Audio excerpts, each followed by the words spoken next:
Patrick Creelman, or in my opinion, the leading yoga teacher in Hong Kong and the founding teacher of Pure Yoga. You've always inspired me as a yoga teacher and as a leader in the community as well. Being, one of the original yoga teachers in the city, and your integrity has always been there for me to follow and be inspired by. And what's it like being a yoga teacher in Hong Kong? Well, I moved to Hong Kong in the very beginning 14 years ago with the key purpose of opening a studio and teaching yoga here. So it's interesting because of all the places that I've lived and been to, this is the only one that I have ever been to before moving here. And so I see Hong Kong and my life and the life here through the lens of yoga and from the seat of a teacher, and I've never seen it otherwise. So yoga and teaching has informed my entire experience of Hong Kong. Came here with a really clear purpose. Man on a mission. Yeah.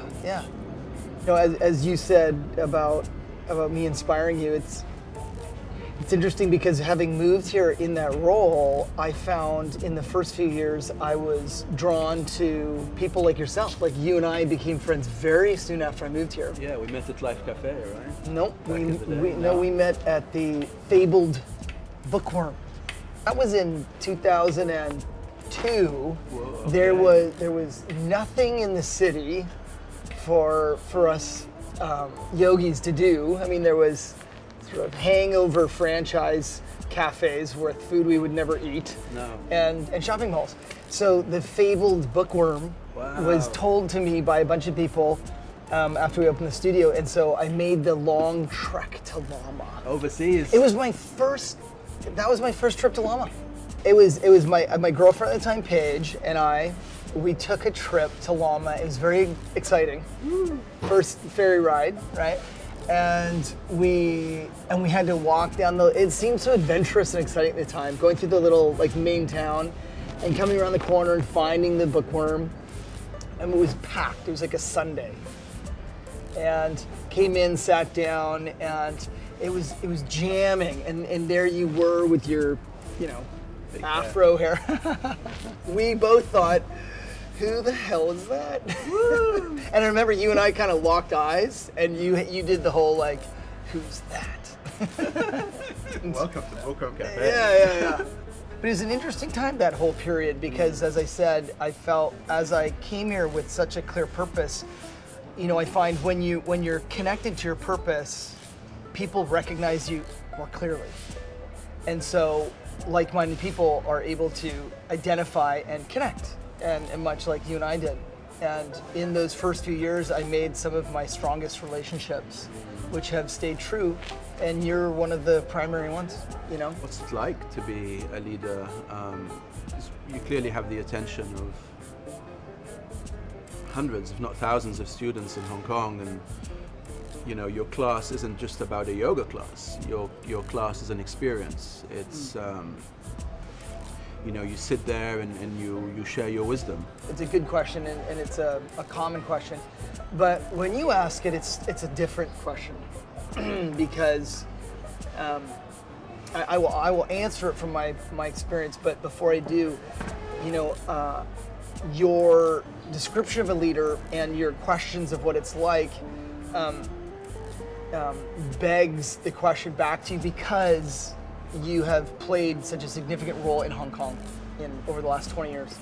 So I've had you as a mentor and a role model in ways that has helped me form not all of it, but some of the ways that I approach the responsibility that I've been given as a leader in the conscious movement in Hong Kong. So for that, thank you. Your role as leader has transmuted over so many different fields, now as a restaurant owner, but in so many ways. When I first moved to Hong Kong, it wasn't, I hadn't fully grasped the importance of mindful leadership in this city. I came with the notion of opening a studio and teaching yoga classes, which carries with it, traditional wisdom. Most of all, what yoga carries with it is the opportunity for people to have direct experience, right, with themselves. They're with the direct experience of their own mind and their own body. Leadership is really about expressing your truest and deepest values, and it's a work in progress, as you know. Yeah. I can teach people things, tell them wisdom teachings, or even give them a practice, but much more powerful than that is the way I am as a human. The way I operate in my life becomes the greatest teaching, you know. And so that's been a tall order, because it calls into question all of your decisions and choices and actions. Yeah. And it's not always, you know, Not in easy. line. It's, you know, we kind of go in and out of our own sort of highest aspiring self. It's what you do every day that really matters. Right. Not what you might do occasionally. Right, right. It's the consistency of one's integrity. What would you say is one of your biggest challenges as a leader in the community? If I look at leadership in itself, like the study of leadership to me is really the challenge of matching what our aspiring values are, like how we wish to live as a leader, and on all levels, from what we eat, you know, mana, educating and informing us in the way we eat, the way we speak, the way we use our money, the way we operate in the consumer market, the way we live in our personal relationships, all of it. Those aspiring values and the practice values of how we're actually living. When you're, you know, in a leadership role, I think that you have a higher, often what it does is it puts how you want to live at an even higher state. It constantly, I can live in a better way, or in a higher way. And yet your habit patterns are often, you know, not there yet. And so there's this process where you're attempting to leapfrog your practiced values and your living behaviors into this higher aspiring Gandhi-ish or meme a hero. Like true to your integrity on a day-to-day basis, day in, day And out, 7 days a week. As a young teacher, as a young leader, I think what happens is, and certainly happened for me, is that I wanted to be in this higher place, and my lifestyle choices weren't matching. We all have cycles, and we all have down days, and you know, when we're perhaps not feeling so integral or so comfortable or so happy, it's always good to have friendships where you can, you know, prop yourself up on the integrity of your friends, or the power of your friends, or the consciousness of your friends, and it's good. Sharpest skill of a leader is the ability to follow and to listen. You know, we see leadership concretizing around itself and taking on this assumption that we're supposed to know it all as a leader, and we are supposed to be able to do it all, which isn't the case. No, it's a work in progress, as you said. I think integrity is the most powerful ally one has in leadership. Is this show now called Cookies for Breakfast? Is that what it's called? No, it's called Breakfast with Bobsy. What do you think of the coffee? Excellent. Actually, I'm really, really, really excited about this coffee, because as far as I'm concerned, this is Hong Kong's first expression of vegan coffee. Vegan coffee as an integral concept unto itself. So clearly there's no dairy products in here, there's no milk. We use bonsoi, which is an organic non-GMO soya milk that I've been using since the Bookworm Cafe days. So we won't touch any of the soya milk, because it behaves like milk. It froths up, it's thick, it's got a consistency of milk. And it doesn't really interfere with the flavor of your coffee. We've added raw cacao butter. And that's the secret. By melting raw cacao butter into espresso coffee, and then adding the bonsoi, we've come up with this, and for me it's been a change maker. It's really changed my whole relationship with coffee. And these cups are completely compostable, so they're made from plants, not plastic. So It's amazing. plastic is made from oil, right? It's great because it's like a strong cup. Who would know? Yeah, yeah. It has like a lot of, there's strength to it. You can hold it. No It's even a little bit difference heavy. I between like this and it. your average cup that is Right. coated in plastic inside. Right, So right. you can't really recycle it properly. While this, you can just bury it in the soil and completely degrade. It's amazing. It's It's so cool. having these cups, and the lids too are completely made from plant plastic. Has really changed my whole approach to coffee, but also my whole projection moving forwards. As we grow Mana and we open more Mana in the future, we are definitely going to carry this coffee forwards with us. We'd love to see more Manas. Yeah, well, thanks, man.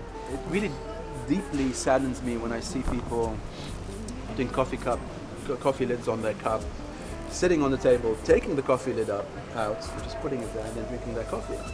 That coffee lid is plastic. Yeah. Plastic is going to be around for 400, 500, Yeah. 600, Filling the 700 oceans. Yeah.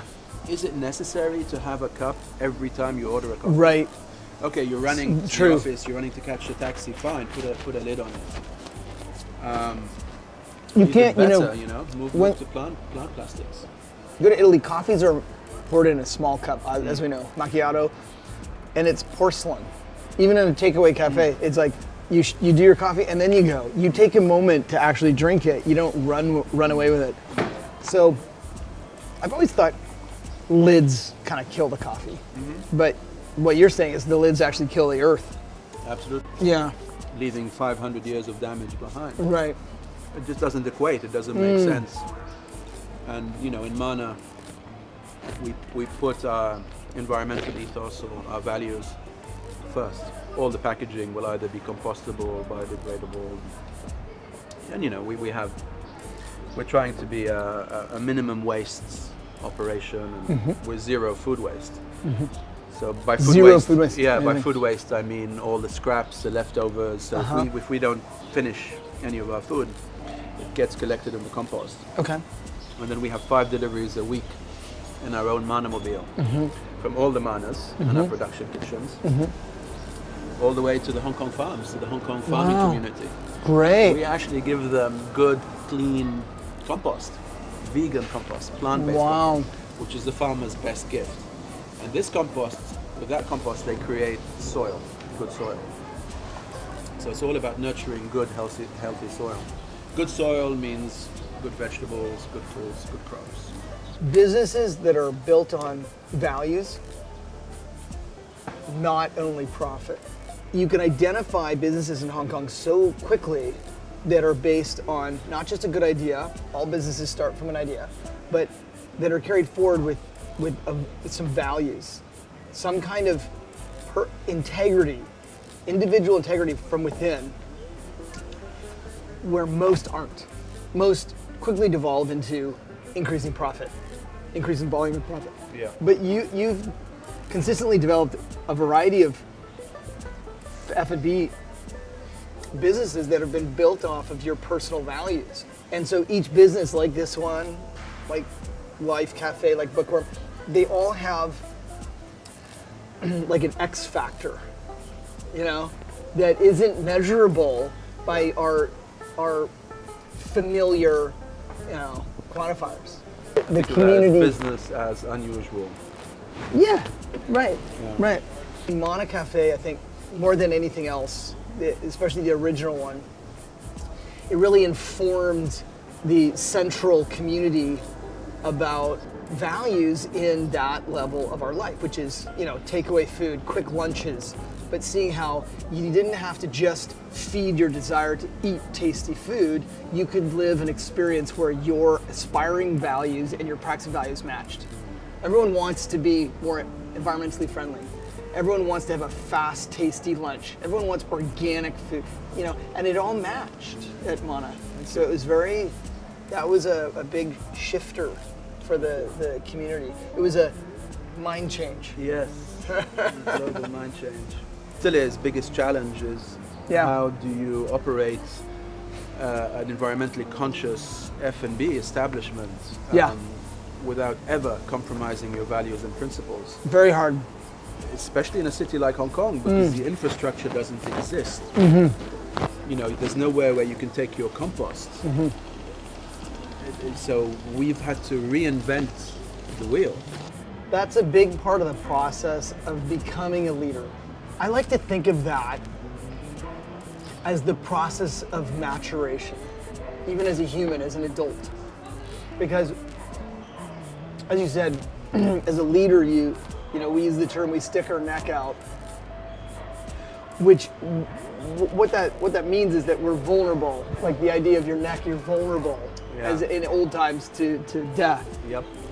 And I suppose what it means in terms of a leadership is that you stick your neck out, your reputation is vulnerable, right? Because leadership, in the way we're talking about it, is based on values and ideas. That as a leader, you're proposing a way to live, a way to think, a way to operate and behave in life. There's so much sort of surface wisdom, on the internet, as an example, that you can have a picture and a quote, a picture of a sunset and a quote of the Buddha, or a quote of the Dalai Lama, or whomever, and this is taken as a spiritual moment. But it sadly, it's not followed with someone in your daily life standing beside you, showing you what it's like to participate with that wisdom in the mundanity of a daily routine. So people read this and they have an aspiring idea of, I want to live more compassionately or peacefully. But then their lives are in contrast to that. So a leader sticks their neck out because we propose these ideas, and then the charge of leadership is then to do your best to live by that.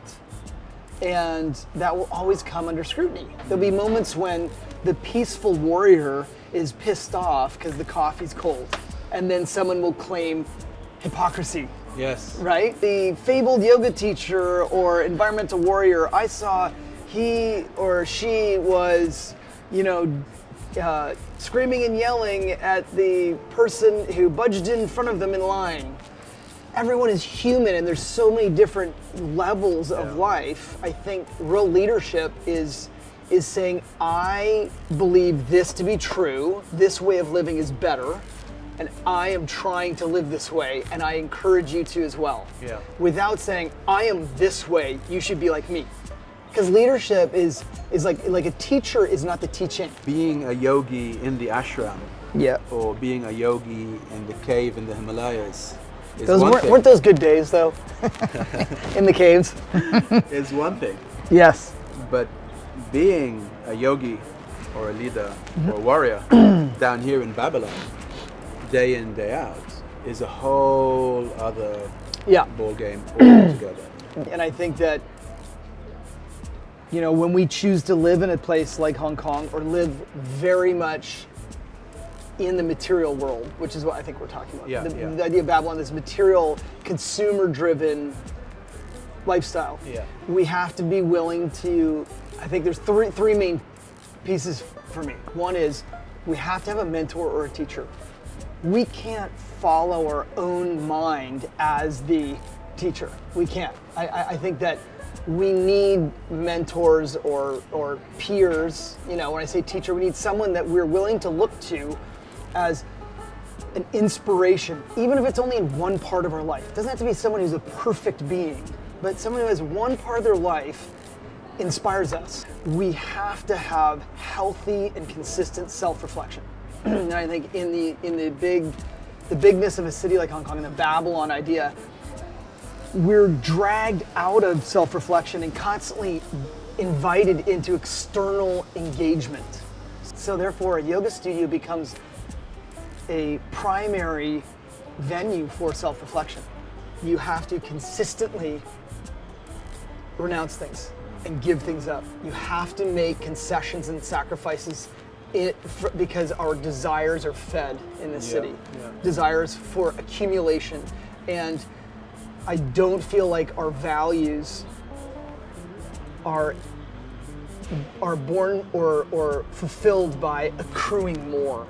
I think that over time, to live a yogic life or to live a spiritual life that we're attempting personally, requires a letting go. Recently, I've had 3 of my beloved feathers literally taken from my hair.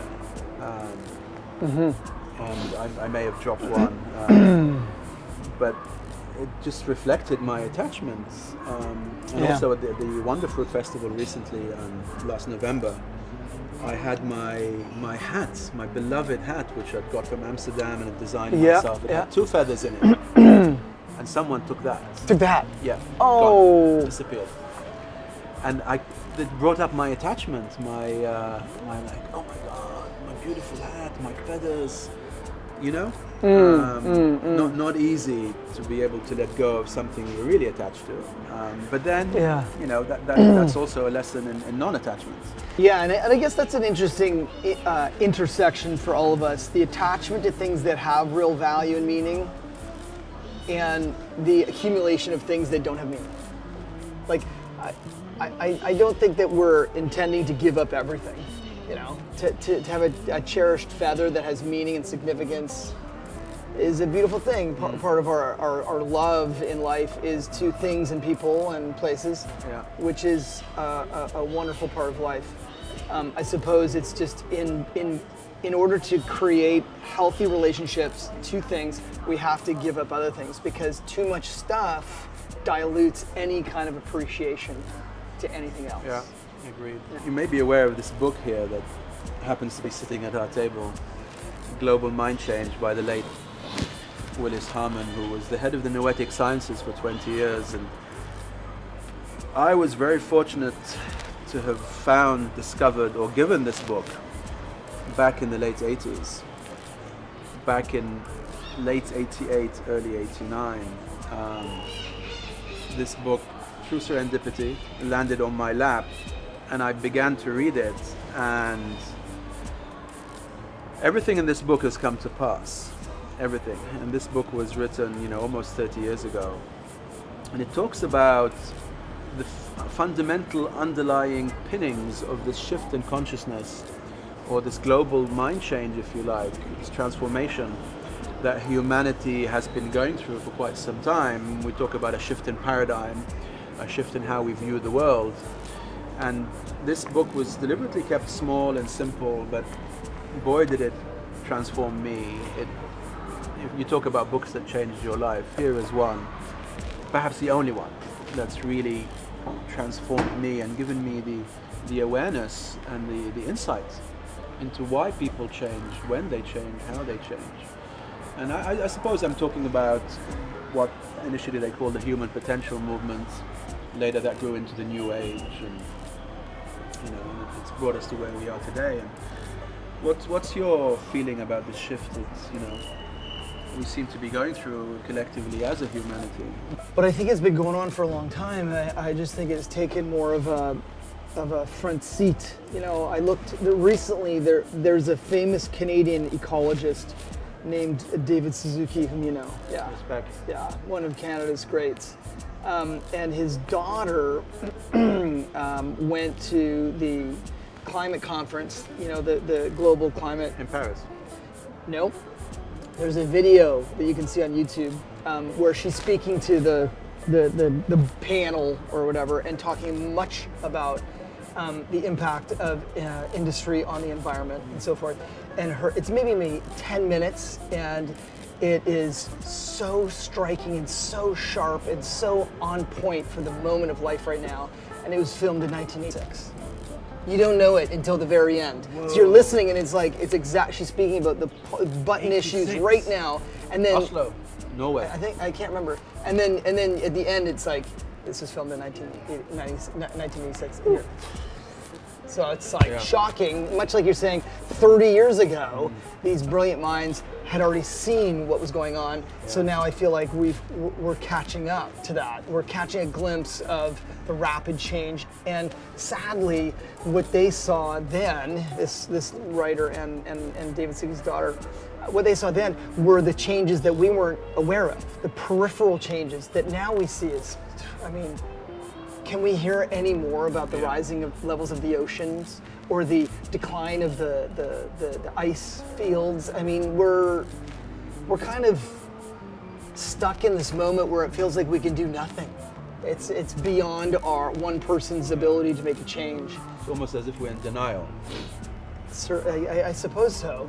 And yet, I think what's interesting for me right now is how many people feel sort of paralyzed or helpless in the ability to make true change. Yeah.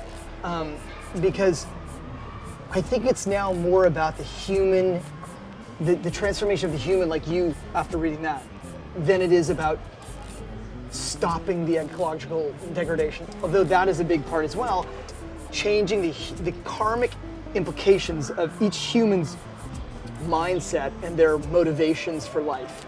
If we can change my personal motivations for life from a place that I think much of the world has, which is I need to accrue more money, and I'll do whatever it takes to do that. If we can let go of the grip of that motivation slightly and look at transforming our mind into a place that beholds more clarity, wisdom, and peace, Yes. then the external circumstances such as the environment will change. Of course. If we just look at stop buying plastic water bottles because the ocean's being filled up, you're stuck in this black and white perspective. We have to, I think, really create inner transformation.